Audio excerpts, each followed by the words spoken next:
Class 12th वाले सभी विद्यार्थी ध्यान दें। आप सभी का जो 15 दिसंबर रुक जाना नहीं परीक्षा का जो पेपर है आ चुका है।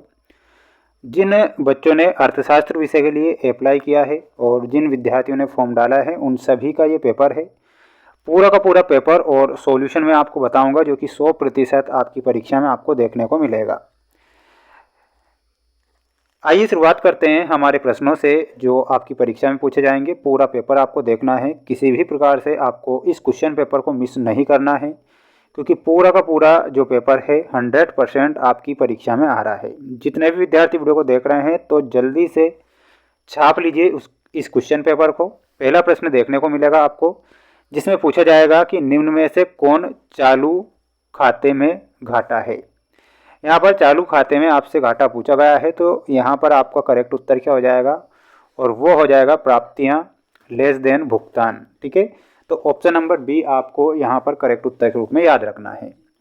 रिजर्व बैंक ऑफ इंडिया ने अदायगी संतुलन लेखा लेन देनों कितने खातों में बांटा है।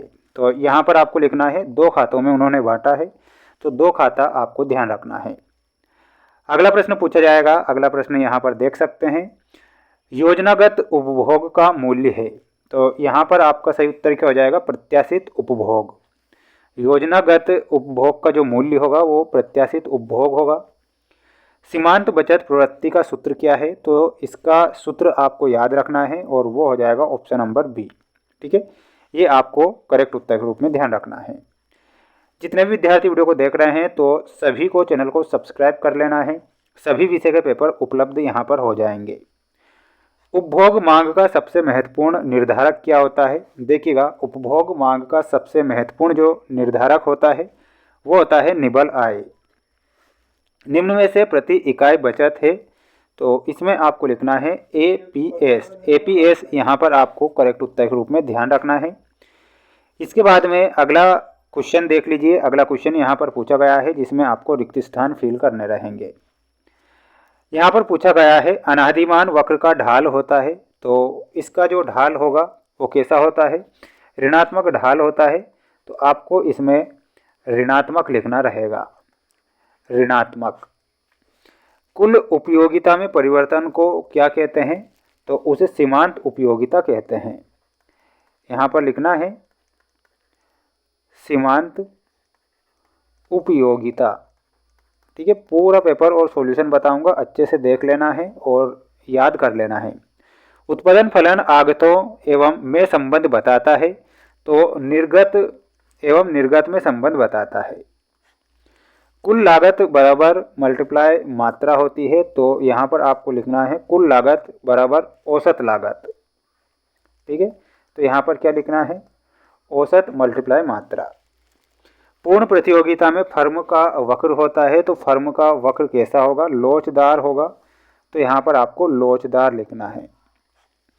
यहाँ पर इसका मान आपसे पूछा गया है निम्न समीकरण में पूर्ति की लोच बताइए, तो पूर्ति की लोच हो जाएगी 2.67। ठीक है, तो स्क्रीनशॉट ले लेना है, अच्छे से इन प्रश्नों को याद कर लेना है। ये प्रश्न आपकी परीक्षा में आ रहे हैं। इसके बाद में यहाँ पर आप सत्य असत्य वाले प्रश्न देख लीजिए जो प्रश्न पूछे जाएंगे। उत्पादन की प्रति इकाई की कुल स्थिर लागत को औसत लागत कहते हैं, तो ये आपका असत्य हो जाएगा। जब सीमांत लागत शून्य होती है तब कुल लागत न्यूनतम होती है, ये भी आपका गलत है। पूर्ति वक्र का ढाल ऋणात्मक होता है। मांग वक्र के बाईं ओर शिफ्ट होने पर वस्तु की कीमत कम होती है, सत्य होगा।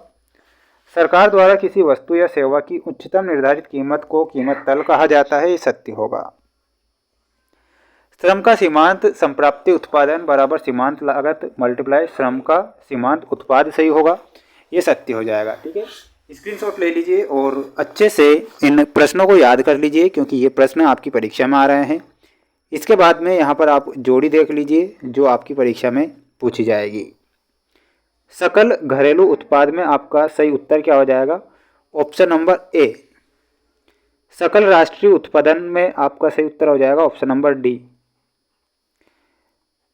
शुद्ध घरेलू उत्पाद में आपको मिलाना रहेगा सकल निवेश माइनस मूल्यित ह्रास, ऑप्शन नंबर बी है ना, यहाँ पर ऑप्शन नंबर बी करना है, एनडीपी प्लस मूल्यित ह्रास। निबल निवेश में आपका सही उत्तर हो जाएगा ऑप्शन नंबर सी, सकल निवेश माइनस मूल्यित ह्रास। अवमूल्यन में करेक्ट मिलाना है आपको ऑप्शन नंबर एफ से। राजकोषीय घाटा, राजकोषीय घाटा में आपका सही उत्तर क्या हो जाएगा, ऑप्शन नंबर जी। ठीक है, प्राथमिक घाटा में आपका सही उत्तर हो जाएगा ऑप्शन नंबर ई। ठीक है, तो स्क्रीनशॉट ले लीजिए इसका अच्छे से और याद कर लीजिए, ये प्रश्न आपकी परीक्षा में आ रहे हैं। इसके बाद में यहाँ पर आप देख सकते हैं जिसमें आपको दिए गए हैं प्रश्न, एक वाक्य में उत्तर लिखिए। सर्वप्रथम माइक्रो शब्द का प्रयोग करने वाले अर्थशास्त्री कौन थे? तो यहाँ पर आपको लिखना है रेगनार फ्रिश। रेगनार फ्रिश। अवसर लागत का अन्य नाम क्या है? तो अवसर लागत का अन्य नाम है स्थानांतरण आय।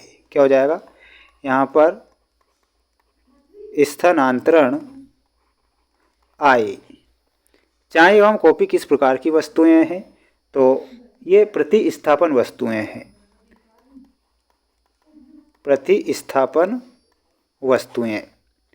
कुल उपयोगिता जब स्थिर होती है तब सीमांत उपयोगिता होती है, तो वो हो जाएगी शून्य।